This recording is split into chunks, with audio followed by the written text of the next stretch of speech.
Monsieur, bonsoir. Alors à partir de ce soir, nous allons vous présenter une série d'émissions sur l'Afrique, notre cher continent. Nous allons aborder l'Afrique sous tous ses aspects, politiques, économiques, culturels, sécuritaires, pour ne pas dire militaires. Nous allons aborder le volet militaire de toutes les façons. Et actualité oblige, nous allons consacrer ce numéro à ce qui se passe actuellement au Sahara occidental. Comme tout le monde le sait, le 13 novembre, les troupes marocaines, les troupes militaires marocaines ont franchi le mur de sable pour annexer la bande tampon qui se trouve entre le Polisario et la Mauritanie. Évidemment, le Polisario a décrété l'état de guerre. On va revenir en détail sur cette situation, mais d'abord laissez-moi vous présenter nos invités qui vont nous accompagner ce soir. Alors nous avons M. Benjana, géopolitologue. M. Benjana, bonsoir et merci d'avoir accepté notre invitation. C'est à moi de vous remercier pour votre invitation. Et M. Jamal Boukrin, journaliste.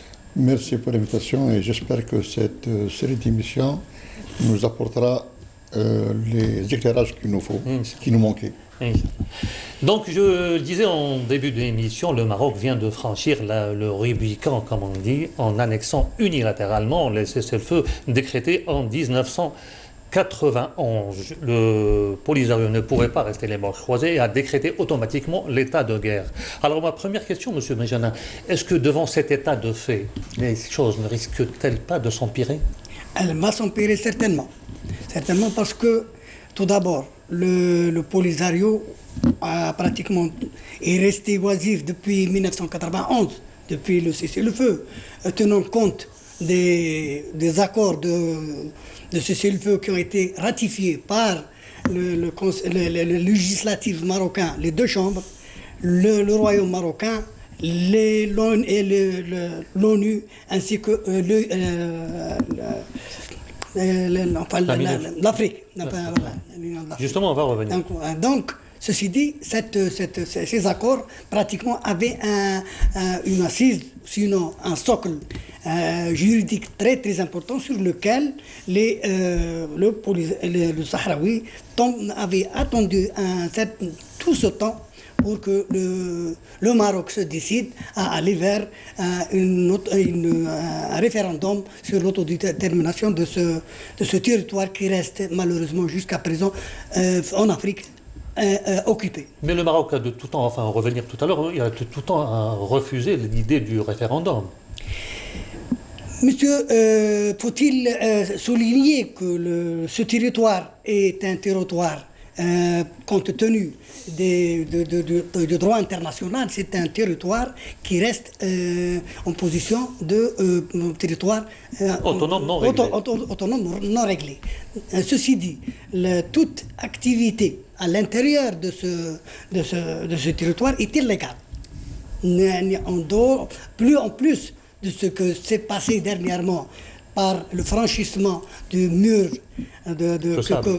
voilà, c'est encore, il a pratiquement abrogé, il a éliminé totalement cet accord. Donc il y a un risque d'embrasement. Le risque d'embrasement, je suppose que vaut mieux attendre un petit temps parce que la crise, elle va crescendo, elle va pratiquement aller vers d'une manière progressive, en espérant que l'on puisse la contenir à ce niveau-là pour enfin que l'ONU vient en renfort pour pouvoir aller vers... On va justement revenir à l'ONU via le MINURSO. Le MINURSO, absolument. Oui. Jamal, comment expliquez-vous cette ambivalence, ce double langage? Alors d'un côté, l'état-major marocain assume pleinement son action militaire, alors que le ministère marocain des Affaires étrangères parle et répète à qui veut l'entendre qu'il respecte les accords de cessez-le-feu. Comment expliquez-vous ce double langage, cette ambivalence dans le communiqué officiel marocain? Il y a juste une petite précision, c'est que le Maroc avait accepté par la voix de Hassan II en 81 à Nairobi, et en 89, quand l'UMA a été lancé à Marrakech, l'idée du référendum. Le problème qui s'est posé, c'est qu'à chaque fois que le Maroc était pressé, mis dos au mur, il acceptait l'idée des référendums, mais à chaque fois, il revenait avec d'autres d'autres manières de voir les choses et il tournait le dos au référendum. Maintenant, pour revenir à ce qui s'est passé exactement. Jamal, juste pour rappel, le référendum décrété par l'ONU est antérieur aux accords de 91. Exactement. Il revient jusqu'en 1963 quand le Sahara occidental était sous colonie espagnole. Voilà. Et le Maroc était d'accord à l'époque. Et les accords de 91 ne fait que le confirmer. Exactement. Donc le problème qui s'est posé, il est très simple. C'est que le Maroc, à chaque fois qu'il s'engage, il se rétracte. Maintenant, pour revenir à l'affaire de Guelguerat. Moi, je pense que, contrairement à ce que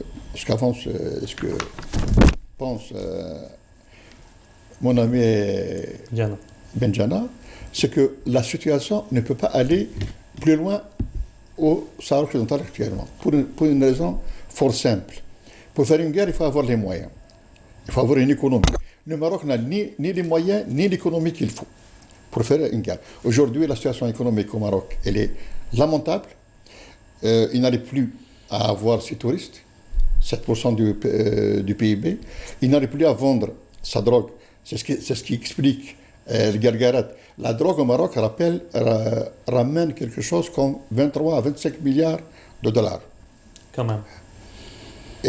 Annuellement. Donc là, il a un problème. Et les gens, enfin les pays qui avaient l'habitude de mettre la main à la poche, n'ont plus les moyens qu'ils avaient avant. Crise économique internationale, l'effet Covid aidant. Donc les pays qui avaient l'habitude de payer, je parle des pays du Golfe, n'arrivent plus à mettre les moyens. L'autre élément, et il me semble plus important, c'est que le Guelguerat a désablé la question du Sahara occidental. Il était enlisé, il était oublié. Là, maintenant, personne ne peut dire que l'affaire du Sahara occidental n'existe pas. Et l'ONU, qui a mis la question du Sahara entre guillemets depuis 1991, ne peut plus aujourd'hui se taire, faire comme si de rien n'était. Et puis, il y a une chose qui me semble assez importante, et Aminatou Haïdar l'a dit et redit, c'est que les jeunes Sahraouis aujourd'hui disent la chose suivante: nous n'avons plus rien à perdre, ils sont prêts à mourir pour leur indépendance. Donc aujourd'hui, les Marocains doivent regretter le 13 novembre, le jour où quelqu'un a décidé donc de changer le statu quo qu'il y avait là-bas au Sahara occidental. Jamal, vous parlez à l'instant de l'ONU et la question vient d'elle-même. Où est la MINURSO? Aucune réaction. La MINURSO qui était censée non pas seulement de faire respecter les accords du cessez-le-feu, mais elle était encore mandatée pour organiser le référendum. Et ça n'a pas été. Donc elle a failli à sa mission. Et à travers la MINURSO, est-ce qu'on peut dire que l'ONU elle-même a failli à sa mission? L'ONU a failli à sa mission par un certain nombre de reprises. Depuis mai 2019, elle n'arrive pas à nommer un envoyé spécial. Ouais. Et à chaque fois qu'il y a un envoyé spécial là-bas, les Marocains lui mettent les bâtons dans les roues. Je pense à James Baker, ouais. à Christophe Ross et à l'Allemand. À chaque fois, les Marocains mettent les bâtons dans les roues. Et puis,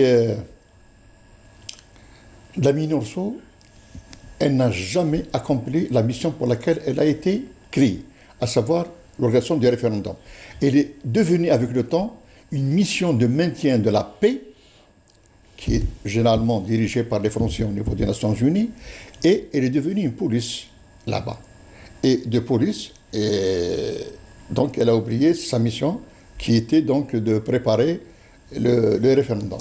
Mais Jamal, et puis c'est la seule mission des Nations Unies chargés de la paix, dont les pouvoirs ne sont pas élargis au respect des droits de l'homme. Justement, on va en revenir. Quand on parle de la faillite de la MINURSO, c'est-à-dire l'ONU, il faut appeler un chat. Il faut appeler un chat un chat. Ouais. Le problème du Sahara occidental est chaque fois donné au Conseil de sécurité. Oui, absolument. Okay? Conseil de sécurité. La France est un membre actif et influent au Conseil de sécurité. Est-ce que ne pensez-vous pas que l'effet français, justement, sur les limites de l'action du MINURSO au niveau du Sahara occidental peut être dénoncé? Non, la présence des Français est omniprésente dans toute la région, pas uniquement au Sahara occidental. Il faut dire que la France est alignée directement sur les thèses marocaines. Absolument, il ne faut pas oublier que le Maroc demeure toujours sous interdépendance.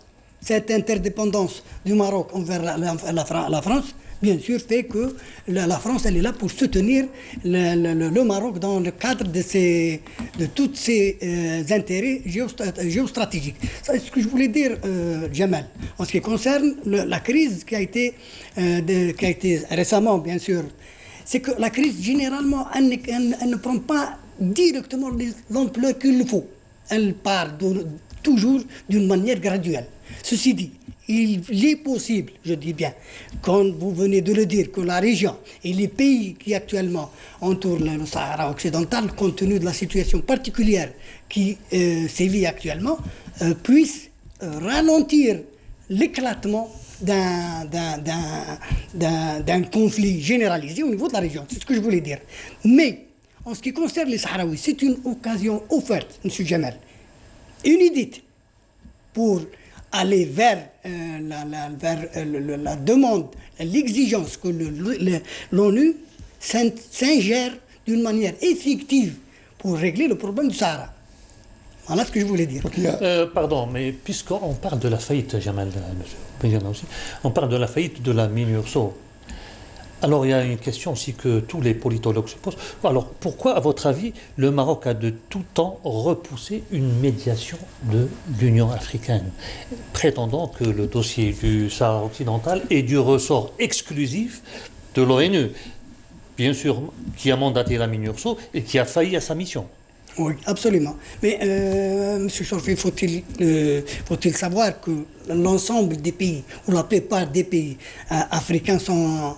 ils n'ont pas les moyens, ils n'ont pas la force nécessaire pour s'imposer, surtout l'Union africaine.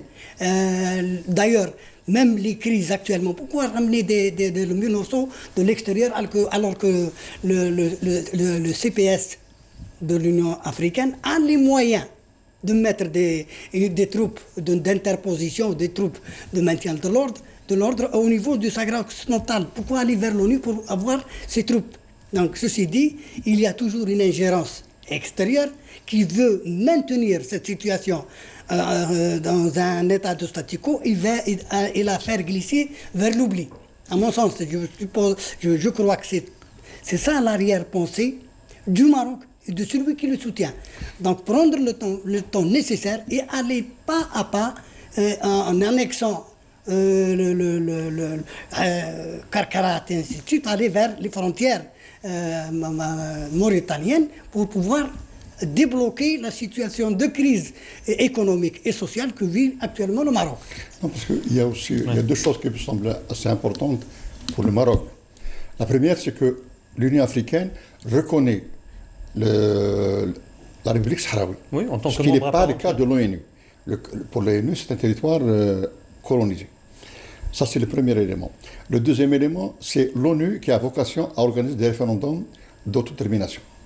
Il me semble que pour ce qui est du Sahara occidental, la question, elle est déjà inscrite depuis 1966 pour le Sahara occidental. L'autodétermination, il a été inscrit depuis 1963. 63. Quand le Sahara occidental était sous colonie espagnole. Maintenant, tout à l'heure, vous avez parlé du cas de la France qui joue un peu dans sa France-Afrique, un peu la côte ouest de l'Afrique.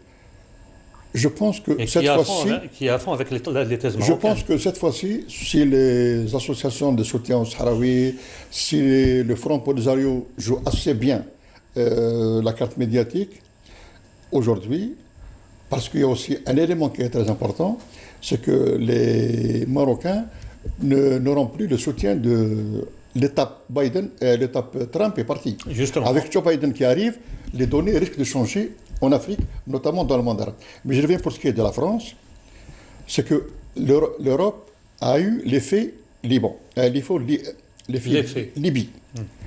Quand on a vu des milliers de personnes migrer vers l'Europe.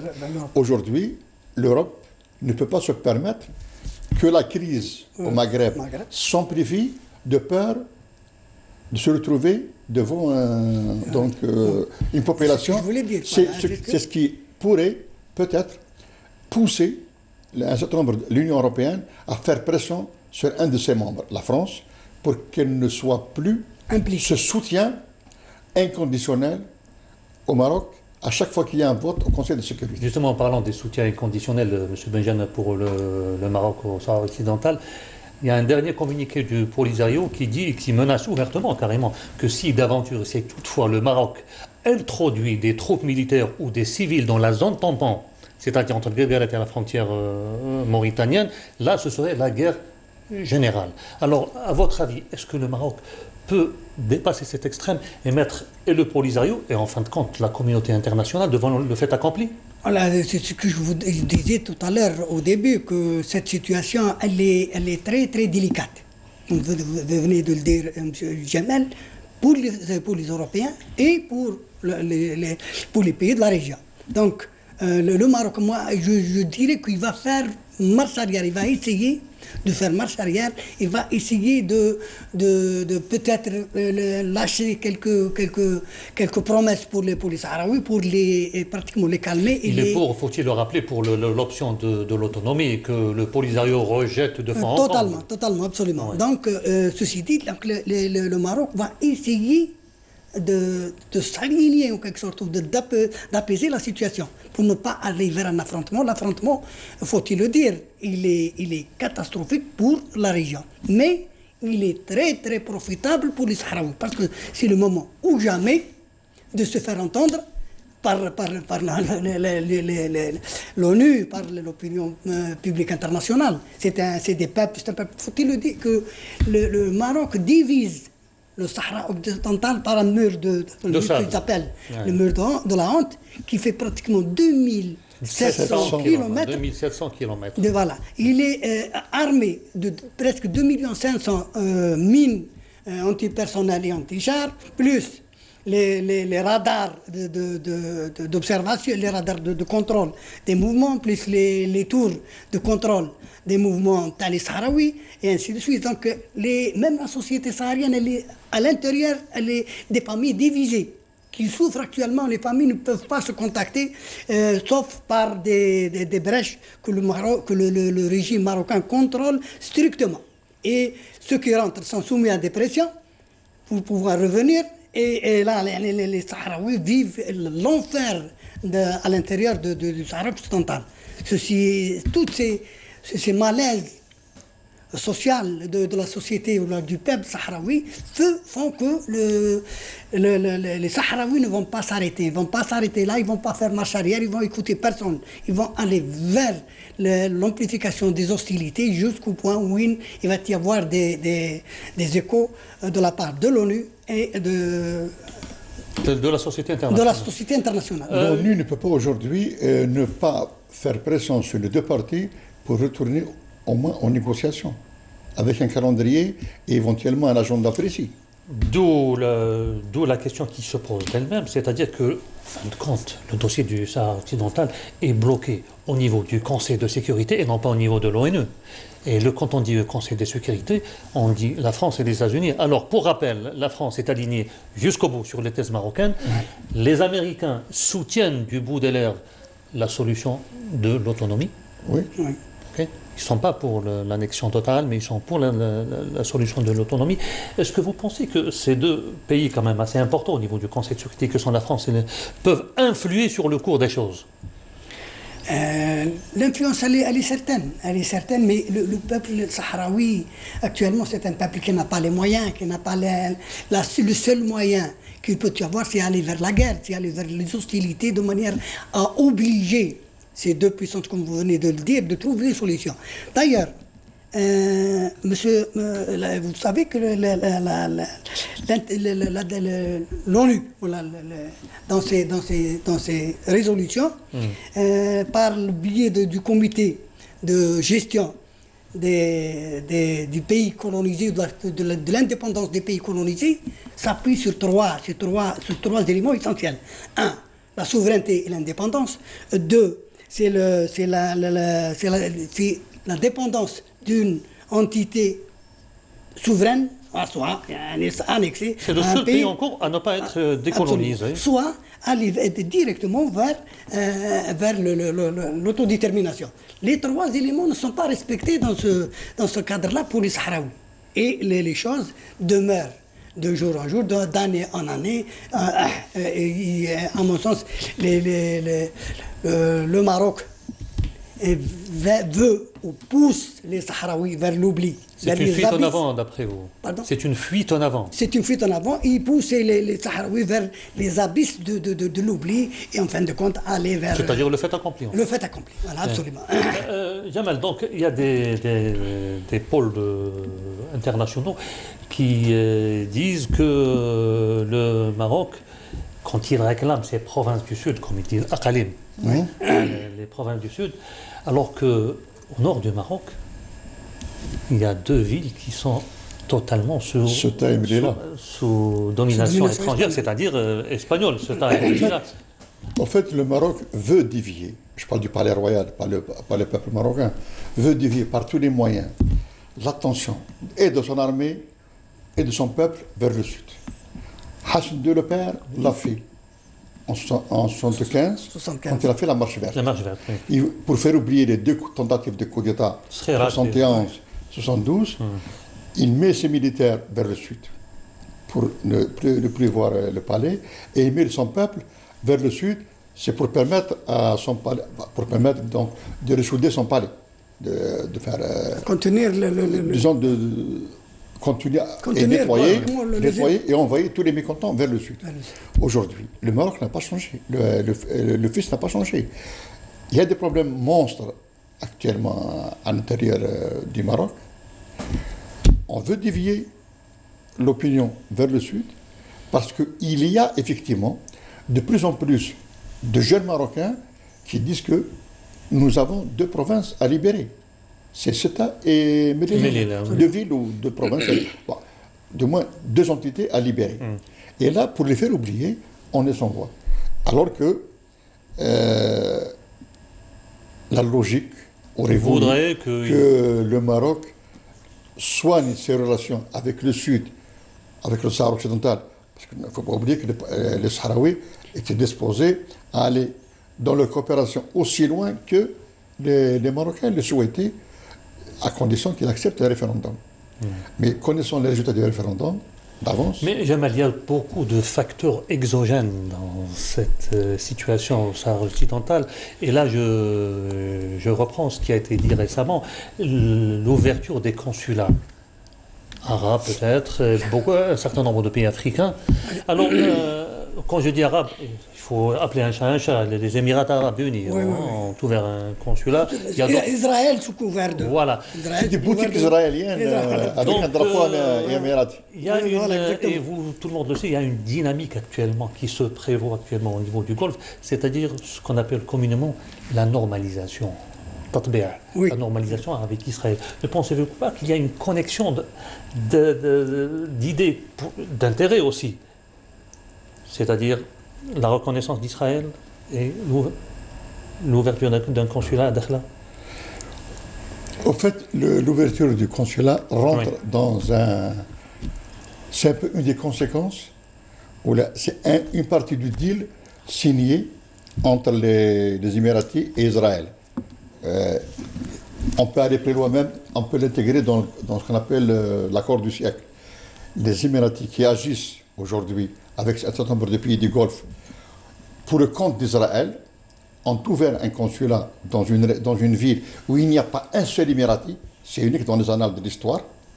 En fait, c'est pour en faire une boutique. Ouais. C'est aussi pour parler crûment, pour détourner le regard des Algériens vers le Sahara occidental, alors que la question est prise en charge par l'ONU, et nous faire oublier ce qui se trame depuis quelques mois en Libye. Avec toutes les rencontres. On aura l'occasion, Jamal, de revenir sur ce sujet, la Libye qui est un sujet très brûlant. On arrive malheureusement à la fin de notre émission. Je vous remercie M. Benjamin de votre présence. Jamal, merci beaucoup pour ta présence. Madame, monsieur, notre émission arrive à sa fin. Un coucou à Anil Daya, son équipe technique. Très bonne fin de soirée. Au revoir.